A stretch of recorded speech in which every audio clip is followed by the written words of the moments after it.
October నెల. ఈ October నెలలో ఒక చంద్రగ్రహణం కూడా ఉంది. అక్టోబర్ 8వ తేదీన చంద్రగ్రహణం. కానీ ఈ చంద్రగ్రహణం యొక్క ప్రభావం ద్వాదశ రాశుల మీద ఎక్కడా కూడా దాని ప్రభావం ఏమీ ఉండదు. కనుక దాని గురించి విచారించాల్సినటువంటి అవసరం ఏమీ లేదు. అయితే అక్టోబర్ 18వ తేదీ నుంచి 31వ తేదీ వరకు, 18వ తేదీ నుంచి 31వ తేదీ దాకా వృషభ రాశికి 6వ స్థానంలో రవిగ్రహము, శనిగ్రహము, ఈ రెండు గ్రహాలు కూడా కలయిక జరుగుతూ ఉంది. అంటే రవిశనులు ఇద్దరు కూడా శత్రువులు. అంటే మీ రాశికి 6వ స్థానంలో రవిశనుల సంఘర్షణ అనేది అక్టోబర్ 18వ తేదీ నుంచి ప్రారంభమవుతున్నది. కనుక అక్టోబర్ 18, 31 దాకా ఉన్నటువంటి సమయం కొంత మనం ఆలోచించాల్సినటువంటిది విషయం. అంతేకాకుండా జన్మరాశికి 5వ స్థానంలో కన్యారాశిలో శుక్రుడు నీచబడి రాహువుతో కలిసి పైగా అస్తంగత్వం ఏర్పడటం. ఇక్కడ 3 పాయింట్లు. 1 శుక్రుడు నీచబట్టము, 2 శుక్రుడికి మౌఢ్యం ఏర్పడటము, 3 రాహువుతో కలవటము. దీని యొక్క ప్రభావం కూడా మనం ఆలోచించి తగిన విధంగా స్పందించాలి. ఇట్టి గ్రహ సంచార స్థితిగతులు ఉండటమే కాకుండా ప్రధానంగా కన్య, తుల, వృశ్చిక ఈ 3 రాశుల్లో, అంటే మీ జన్మరాశికి 5వ స్థానం, మీ జన్మరాశికి 6వ స్థానం, మీ జన్మరాశికి 7వ స్థానం, 5, 6, 7 ఈ 3 రాశుల్లో కొన్ని ప్రత్యేకమైనటువంటి రోజుల్లో మనం చూస్తే షడ్గ్రహ ఆచ్ఛాదన, 6 గ్రహాల యొక్క ఆచ్ఛాదన కనబడుతూ ఉంది. కనుక రవిశనుల సంఘర్షణ, 6 గ్రహాల యొక్క ఆచ్ఛాదన, శుక్రుడు నీచ అస్తంగత్వ రాహు కలయిక, వీటి ప్రభావాలతో అక్టోబర్ నెలలో ఏ విధంగా ఉంటుంది అనేది మనం ముచ్చరించుకుందాం. అయితే ప్రతివారు కూడా ఆరోగ్యమే మహాభాగ్యం అనే సంగతి అందరికీ తెలిసిందే. కానీ ఒక్కొక్కసారి మనకు తెలియకుండా కూడా ఏదో అనారోగ్యం అనేది మనకు వస్తూ ఉంటుంది. ఈ పరంపరలో వృషభ రాశి జాతకులకి అక్టోబర్ 24, 25 ఈ 2 తేదీలు చాలా ముఖ్యమైనవి. మీకు ఎక్కడ కడుపులో నొప్పి లేదు, మీరు బాగున్నారు, సమస్యలు ఎక్కడ లేవు, ఉదర సంబంధమైన లోపాలు ఏమీ లేవు. బట్ 24, 25వ తేదీల్లో విపరీతంగా భోజనం చేయవకండి. కొంతమంది కుతికల దాకా తినేస్తారు, రుచిగా ఉందని 1కి 10 సార్లు తింటారు. కానీ 24, 25 తేదీల్లో ఉదర లోపాలు వచ్చే అవకాశాలు 98% ఉన్నాయి. కనుక ఉదర లోపాలు రాకుండా ఉండాలి అంటే ఆ 24, 25 ఈ 2 తేదీలలో కూడా అతిగా తినవద్దు. అంతేకాకుండా పుల్లటి పదార్థాలను అసలు అంతకంటే తినకండి, పులుగు పదార్థాలను తినకండి. వీలైనంత వరకు పులిహోర లేక పులిసిన పెరుగు, ఇక ఇతర సంబంధమైనటువంటి పులుగు పదార్థాలు, సిట్రిక్ సంబంధమైన పదార్థాలు, ఇలాంటి పదార్థాలు దరికి రానియకుండా కూడా జాగ్రత్త పడాల్సిన అవసరం వృషభ రాశి వారికి ఉంది. 24, 25 తేదీల్లో చాలా జాగ్రత్తగా గుర్తుంచుకోవాల్సిన అంశం. దీంతో పాటు సాఫ్ట్వేర్ రంగంలో ఉన్నటువంటి వారు కానీ, లేక గోల్డ్ స్మిత్స్ బంగారు స్వర్ణకారులు కానీ, బ్యూటీ పార్లర్స్ రన్ చేసేవారు కావచ్చు, వివాహంకి త్వరలో ఇంకొక 4-5 నెలల్లో వివాహం చేసుకుందాము అనుకున్నటువంటి వారు కావచ్చు, ఇక వెండి వ్యాపారం చేసేటువంటి వారు, చాక్లెట్ తయారు చేసే కంపెనీలు వారు, చాక్లెట్ తయారీ కంపెనీలో పనిచేసేవారు కావచ్చు, సినిమా రంగము, నాటక రంగము, సంగీత సాహిత్య రంగాల్లో ఉన్నటువంటి వారు కావచ్చు, ఇక ఏదైనా వాయిద్య కళాకారులు కావచ్చు, బట్టల వ్యాపారస్తులు కావచ్చు, వీరందరూ కూడా బాగా గుర్తుంచుకోవలసిన నెల అక్టోబర్ నెల. ఈ అక్టోబర్ నెలలోనే దీంట్లో అనేక రకమైన లోపాలు జరిగే అవకాశాలు ఉన్నాయి. ఎలక్ట్రానిక్ మీడియా, టీవీలు చాలా ఉన్నాయి. టీవీల్లో పనిచేసేటువంటి వారంతా ఉంటారు స్టాఫ్, వారి నక్షత్రాలు వేరుగా ఉన్నప్పటికీ కూడా ఎలక్ట్రానిక్ మీడియాలో పనిచేసేటువంటి వారు, అలాగే కంప్యూటర్లు పెట్టుకొని కొంత వ్యాపారాలు చేసేటువంటి వారు, టెలికమ్యూనికేషన్ రంగంలో ఉన్నటువంటి వారు, వీరందరూ కూడా ఎక్కువ జాగ్రత్తలు తీసుకోవాల్సిన నెల అక్టోబర్ నెల. ఎందువల్ల అంత జాగ్రత్తలు తీసుకోవాల్సిన అవసరం ఏమిటి అని మీరు అనుకోవచ్చు. అదే శుక్రుడు నీచబట్టం, అస్తంగత్వం కావటం, రాహువుతో కలవటం. ఏంటి అది కలవకూడదా? కలవచ్చు. మరి ఆ విధంగా 18 సంవత్సరాలు ఒకసారి మాత్రమే ఆ విధంగా జరుగుతూ ఉంటుంది. సరే, 18 సంవత్సరాలు ఒకసారి ఆ విధంగా జరిగినటువంటి సందర్భాలలో కూడా ఇతర గ్రహస్థితులను బేరీజు కూడా వేసుకోవాలి. కరెక్ట్గా అదే సమయంలోనే రవిశనుల సంఘర్షణ జరుగుతున్నది. రవి నీచ స్థితిలో పడ్డాడు, ఉచ్చ స్థితిలో శని ఉన్నాడు.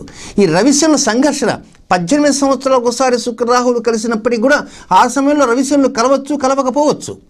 కానీ ఈసారి రవిశనులు కలిశారు, ఇలాంటి సంఘర్షణలు ఉన్నాయి. దానికి తోడు శుక్రరాహువుల కలయిక ఎక్కడ జరిగిందో అక్కడ నుంచి 3 రాసులు వరుసగా షడ్గ్రహ ఆచ్ఛాదన ఉంది. ఈ షడ్గ్రహ ఆచ్ఛాదన 6 గ్రహాల యొక్క ఆ క్రమంగా ఉన్నటువంటి ఆచ్ఛాదన వలనే అనేక అంశాలు అక్టోబర్ నెల మీద ఉన్నాయి. కనుక అక్టోబర్ నెల మీద ఉన్న అనేక అంశాల వలనే వృషభ రాశి వారు 24, 25 తేదీల్లో ఉదర లోపాలు రావచ్చే అవకాశం ఉన్నాయి. ఒకవేళ మీకు నిజంగా ఏదన్నా లివర్ సంబంధమైనటువంటి ప్రాబ్లమ్స్ కనుక ఉండుంటే తప్పకుండా డాక్టర్ దగ్గరికి మరొక్కసారి వెళ్ళండి. వారు చెప్పే నిర్ణయాల్ని తూచా తప్పకుండా పాటించడానికి ప్రయత్నం చేయండి. ఇక అక్టోబర్ నెల 16వ తేదీ నుంచి 31వ తేదీ లోపల ఉన్నటువంటి ఆ 2వ పక్షంలో సోదరులతో మీరు మాట్లాడాలనుకుందాం, లేక మీ అన్నయ్యతోనో, అక్కయ్యతోనో, లేక తమ్ముడితోనో, చెల్లాయితోనో మాట్లాడినటువంటి సంభాషణలను రహస్యంగానే ఉంచండి. ఎక్కడా కూడా మీ మేనమామలకు కానీ లేక ఇతర బంధువులకు కానీ కనీసం తల్లిదండ్రులకు కూడా ఆ సమయంలో చెప్పవద్దు. ఎప్పటి నుంచి 16వ తేదీ నుంచి 31వ తేదీ వరకు సోదర సంభాషణలను రహస్యంగానే ఉంచండి. 31వ తేదీ తర్వాత బహిర్గతం చేయండి, దాంట్లో సమస్యలు అంటూ ఏమీ లేవు. మరొక ముఖ్య విశేషం ఏంటంటే 16వ తేదీ, 21వ తేదీ, 28వ తేదీ, అక్టోబర్ 16, 21, 28 ఈ 3 తేదీలలో మీకు ఎవరో ట్రైన్లో కానీ, బస్సులో కానీ, లేక బస్ స్టాప్లో కానీ, లేక ఎక్కడో ఒక కంపెనీ దగ్గరనో ఏదో ఒక ప్రాంతంలో ఎవరో ఒకరు కాసేపు పరిచయం అయినారు అనుకుందాం. పరిచయం అయిన తర్వాత మీరేం చేస్తుంటారండి కొంత కుశల ప్రశ్నలు వేసుకునేటువంటి సందర్భంలో ఆయన ఏదో నేను గొడుగుల వ్యాపారం చేస్తున్నానండి అని అన్నారనుకుందాం. ఓహో, గొడుగుల వ్యాపారం చేస్తున్నానండి, సరే గొడుగుల వ్యాపారం మంచిదండి, అది సీజనల్ బిజినెస్ అండి అంటూ మీరేదన్నా వారికి సలహాలు ఇవ్వటానికి కోసంగా వ్యాపార సంబంధమైనటువంటి నూతన వ్యాపార సంబంధమైనటువంటి చర్చలు మాత్రం చేయకండి. చేశారు అంటే సమస్యల్లో ఉన్నట్టే. 16, 21, 28 తేదీల్లో స్నేహిత భావంగా ఎవరైతే మాట్లాడతారో అలాంటి మాట్లాడే వారితో నేను కేవలం గొడుగుల వ్యాపారం ఉదాహరణగా చెప్పాను. అక్కడ గొడుగుల వ్యాపార ప్రశ్న రాకపోయినప్పటికీ కూడా ఎవరైనా మిత్రమా ఏమిటి సంగతులు అని పలకరించినా కూడా, తెలిసిన మిత్రులు పలకరించినా, కొత్తగా పరిచయం వాళ్ళు పలకరించినా 16, 21, 28 తారీఖులో ఎలాంటి ట్రేడింగ్ మాట్లాడవద్దు, సంభాషించవద్దు. ఒకవేళ అలాంటిది కనుక అవతల వారు కనుక ఆ చర్చ మొదలెట్టారనుకోండి, నాకు తెలియదండి పూర్ణంగా, దాంట్లో I don't have proper knowledge అని గుట్టు చప్పుడు కాకుండా తప్పుకోవటమే చాలా హుందాతనంగా ఉంటుంది. ఆ విధంగా సంభాషిస్తే ఏమన్నా సమస్యలు వస్తాయంటే తప్పకుండా సమస్యలు వచ్చి తీరుతాయి. ఒకసారి కావాలంటే ప్రయత్నించి చూడండి. ఇక 10వ తేదీ, 18వ తేదీ ఈ 2 తేదీల్లో కూడా స్పెక్యులేషన్కి చాలా దూరంగా ఉండాలి. జూద వ్యాపారం వైపు కన్నెత్తి కూడా చూడకూడదు. అలాగే జూద వ్యాపారాలు రన్ చేసే కంపెనీల వారు కూడా 10వ తేదీ, 18వ తేదీల్లో వారి వారి కంపెనీల్లో కొంత సెక్యూరిటీ కూడా కొంచెం కట్టుదిట్టం చేసుకుంటే చాలా మంచిది అనేది గోచార గ్రహచార స్థితిగతులు తెలియజేస్తున్నాడు. ఇక ఈ అక్టోబర్ 1వ తేదీ మూలా నక్షత్రం వచ్చింది. శుక్లపక్ష సప్తమి మూలా నక్షత్రం, సరస్వతీదేవిని ఆవాహనం చేసేటువంటిది మూలా నక్షత్ర పూజ. ఆ మూలా నక్షత్రం వచ్చినటువంటి ఆ రోజు ఉన్నటువంటి గ్రహ సంచార స్థితిగతులను పరిశీలించుకోవటమే కాకుండా ఈ నెలంతా కూడా అక్టోబర్ నెల అంతా కూడా కుజుడు శని యొక్క స్థితిగతులను మరొక్కసారి చూస్తే ఆ 2 గ్రహాలు కూడా దిర్ద్వాదశాలలో ఉన్నారు. ఒకరికి ఒకరు శనికి కుజుడు ధనస్థానంలోను అంటే 2వ స్థానంలో, కుజుడికి శని వ్యయస్థానం అంటే 12వ స్థానంలో ఉన్నారు. ఇలాంటి గ్రహచారాల కారణంగా కొన్ని జాగ్రత్తలు చెప్పాం కనుక అలాంటి జాగ్రత్తలు తీసుకుంటూ కృత్తికా నక్షత్రం 2, 3, 4 పాదాల వారు స్పెక్యులేషన్ పర్టికులర్గా 2 రోజులు మాత్రమే వద్దని చెప్పాను. అది 10, 18 తేదీల్లో. ఆ తేదీలు తప్ప మిగతా రోజుల్లో ఈ కృత్తిక 2, 3, 4 పదాల వరకు స్పెక్యులేషన్ అనుకూలంగా ఉంది. అయితే సంతాన విషయాలను, కుటుంబ విషయాలను, ఆరోగ్య విషయాల్లో కొన్ని ముఖ్యమైనటువంటి అంశాల మీద కొంతవారికి ఆర్థికంగా కొంత ధన వ్యయమయ్యేటువంటి అవకాశం ఉంది కనుక కొంత ధనాన్ని దగ్గర పెట్టుకోవాల్సిన అవసరం ఎంతైనా ఉంది కృత్తిక 2, 3, 4 పాదాల వారు. అంటే ఇక్కడ ఒక్క విషయాన్ని మాత్రం గమనించాలి. అక్టోబర్ నెల 7వ తేదీ, 11వ తేదీ, 23వ తేదీ, 7వ తేదీ, 11వ తేదీ, 23వ తేదీ ఈ 3 రోజుల్లో కూడా కృత్తిక 2, 3, 4 పాదాల వారు రాత్రి సమయంలో భోజనాన్ని స్వీకరించకండి. వీలైనంత వరకు సూర్యుడు అస్తమించే సమయానికే టిఫిన్ లేదా ఇతర పండు పలహారం లాంటిదే స్వీకరించండి. సూర్యాస్తమయం తర్వాత ఎలాంటి పదార్థాలను తినకండి. అది గుర్తుపెట్టుకోవడానికి ప్రయత్నం చేయండి. ఇక రోహిణి నక్షత్ర జాతకులు ఈ నెలంతా కూడా అక్టోబర్ అంతా అపనిందలకు, విమర్శలకు, దూషణలకు ఇలాంటి వాటి ఏదైనా ఉంటే వాటికి ధీటుగా స్పందిస్తారు. తక్షణం వాటికి సమాధానం కూడా ఇస్తారు. ఒక ముఖ్య సమస్య ఏదైనా ఉంటే ఆ ముఖ్య సమస్య, అతి ముఖ్య సమస్యని పరిష్కారం కూడా చేసుకుంటారు రోహిణి వారు. వీరికి మనోబలం బాగా పెరుగుతుంది.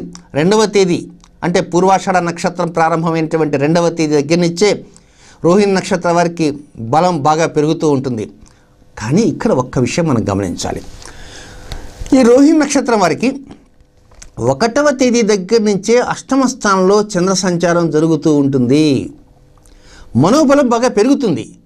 అందువల్ల 1, 2, 3 ఈ 3 రోజులు కూడా అష్టమ స్థానంలో చంద్ర సంచార దోషం అయినప్పటికీ కూడా మనోబలం బాగా పెరిగి కొన్ని నిర్ణయాలు తీసుకుంటారు.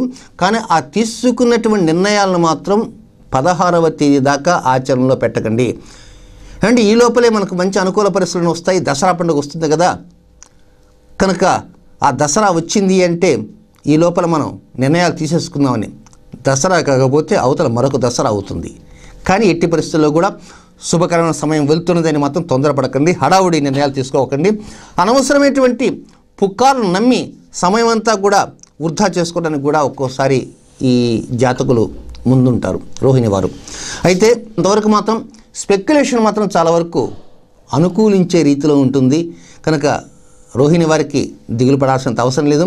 అయితే సంతాన సంబంధమైనటువంటి విషయాల మీద, అలాగే వృత్తిపరంగా కొన్ని క్రొత్త మార్పులు వస్తుంటాయి. భాగస్వామ్య వ్యాపారాల్లో కూడా కొన్ని చికాకులు ఉన్నా ఆ చికాకులు మాత్రం ఏదో ప్రకారంగా అది సర్దుమణిగేలా తగిన చర్యలు కూడా తీసుకుంటూ ఉంటారు.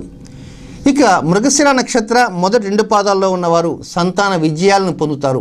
సంతానం ద్వారా మంచి నిర్ణయాలు తీసుకుంటారు. సంతానానికి మంచి నిర్ణయాలు ఇస్తారు. మరి ఇలాగే మృగశిర 1, 2 వారు కూడా పుకారులు నమ్మి కొంత సమయాన్ని కూడా వృధా చేసుకుంటారు. కనుక పుకార్లు షికార్లుగా ఉంటాయి కనుక వాటి మీద ఎక్కడా దృష్టి ఉంచకుండా చాలా జాగ్రత్తలు తీసుకోవాలి. అయితే బ్యాంకు లావాదేవీల్లో కొంతవరకు పొరపాట్లు జరిగేటువంటి అవకాశాలంటూ ఈ జాతకులకు ఉన్నాయి. అంటే అది స్వయంకృతాపరాధం అనుకోవాలి. కనుక ఆన్లైన్ ట్రాన్సాక్షన్స్ చేసేటువంటి వారు మాత్రం మృగశిర 1, 2 చాలా జాగ్రత్తగా ఉండాలి. అలాగే ఏటీఎం కార్డ్స్లో లేక ఇతర క్రెడిట్ కార్డ్ ఇలాంటి లావాదేవీలు చేసేవారు కూడా కొంత జాగ్రత్తలు తీసుకోవాల్సిన అవసరం ఎంతైనా ఉందని గుర్తించాలి. అయితే మొత్తం మీద ఈ అక్టోబర్ నెల అనేటువంటిది ఫైనల్గా చెప్పాలి అంటే వృషభ రాశి వారికి ఆరోగ్యానికి సంబంధించిన నెల అని చెప్పచ్చు.